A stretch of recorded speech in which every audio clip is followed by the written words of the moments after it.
pourrez enfin connaître exactement, clairement, combien vous payez annuellement en frais de toutes sortes à votre gestionnaire de placement.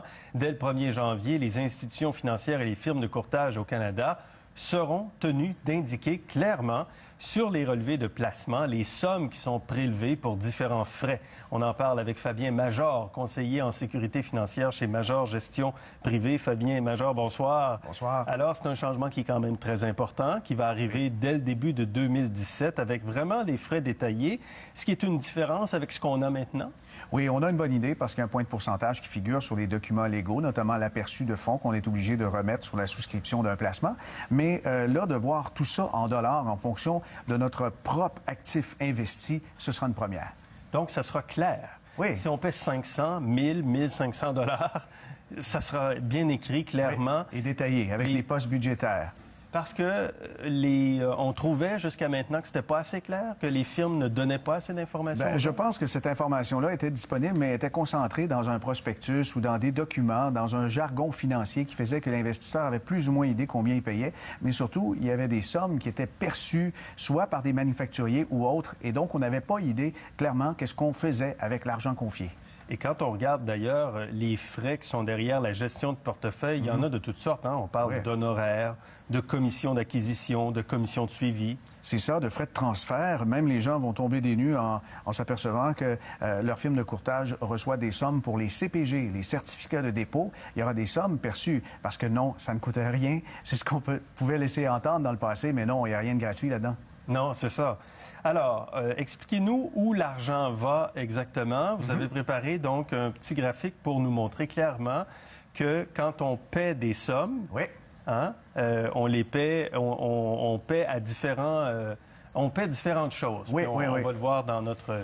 Bien, ici, je donne un exemple. Un investisseur qui, par exemple, a confié 100 000 à son cabinet de courtage, ce dernier ne met pas toute cette somme-là dans les poches du conseiller. Il y a des frais à payer et les premières sommes qu'on paye servent, entre autres, à payer la conformité et les inscriptions, les assurances. Ce sont des frais de protection de l'investisseur. Alors, comprenez que ces frais-là sont tout à fait incompressibles. On a des frais chargés à l'investisseur, mais elles servent à payer quelque chose, là. Et puis, bien sûr... Donc, un 14 pour la conformité. Oui. Un 5 pour la recherche. Effectivement. Un 28 pour le cabinet. Le cabinet peut garder ça, effectivement, pour toutes ses opérations et son administration. Le conseiller peut devoir payer du loyer, des salaires, de l'équipement. Il va lui rester, grosso modo, plus ou moins le tiers du montant qu'on va voir sur la facture quand vous allez voir honoraires ou commission. Et avec ça, il va devoir payer des impôts. Mais tout ça va être chiffré en dollars et c'est là que plusieurs vont vraiment être surpris, même choqués. Oui, et les gens peuvent peut-être être choqués, mais en même temps, il faut voir quel service on a en retour. Quand même. Oui, parce que les sommes, vous allez constater qu'il y a des mots comme honoraires conseil, commission de suivi. Suivi de quoi? Il faut justement peser le pour et le contre et observer aussi, avant de tirer des conclusions, ce qu'on obtient en retour. Moi, je m'attends à ce que quand quelqu'un paie des sommes comme ça, je parlais, mettons, de 1 000 $ pour 100 000 confiés, qu'on obtient des plans, des projections financières, plans de succession, des analyses des besoins en assurance, des conseils en matière de régime épargne-études, également au niveau de l'hypothèque, aider les gens dans toutes les démarches qui touchent les finances personnelles. Cet accompagnement-là a une valeur. Et cette valeur ajoutée-là, si l'investisseur n'est pas capable de la percevoir, peut-être qu'il paie trop cher. Alors, on a vu dans la tarte qu'on voyait tantôt comment est divisé notre dollar de frais, en quelque sorte. Maintenant, voyons, en fonction de l'investissement que vous avez, vous payez combien en ce moment?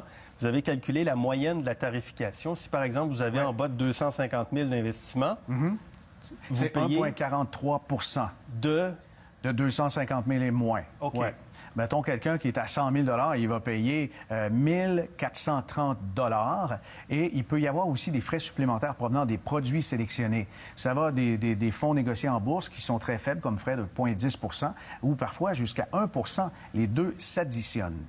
Et là, plus vous avez de l'argent investi, 250 000 à 500 000, c'est 1,37. Ça diminue. Ça diminue, 500 000 à 1 million, 1 million à 2 millions, 2 millions et plus. Donc, ça diminue. Oui, ça diminue avec le montant confié, le pourcentage aussi diminue et le niveau de service, selon moi, doit s'accroître. Et une chose importante, lorsqu'on voit ces chiffres-là, ce sont les chiffres de mars 2016.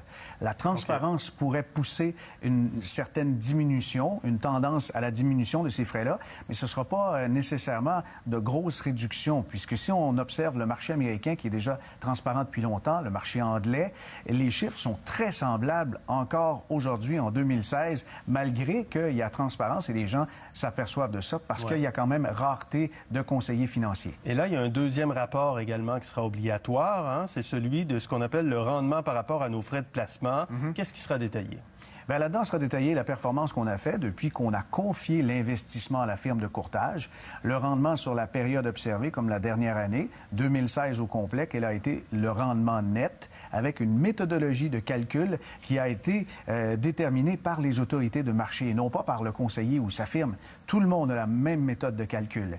Et vous allez voir les séquences 1 an, 3 ans, 5 ans, 10 ans, depuis la création du compte. Et les gens vont être en mesure aussi de comparer avec des indices de marché, des portefeuilles semblables, ni plus ni moins, et de voir si finalement le rendement s'approche de ce que le marché procure. Et aussi, on pourra faire le lien avec ce qu'on paye. Et c'est un gros changement, ça, pour les firmes? Oui, c'est un énorme changement parce que longtemps, les rapports ne présentaient pas en pourcentage la croissance, les rendements. Et de l'autre côté, on savait à peu près ce qu'on payait, mais on n'en était pas certain. Mais là, on va en avoir le cœur net. Oui, exactement. Ça va nous faire sourire ou pas du tout. Merci beaucoup, Fabien Major. Merci bien. Joyeuse fête à vous. Merci.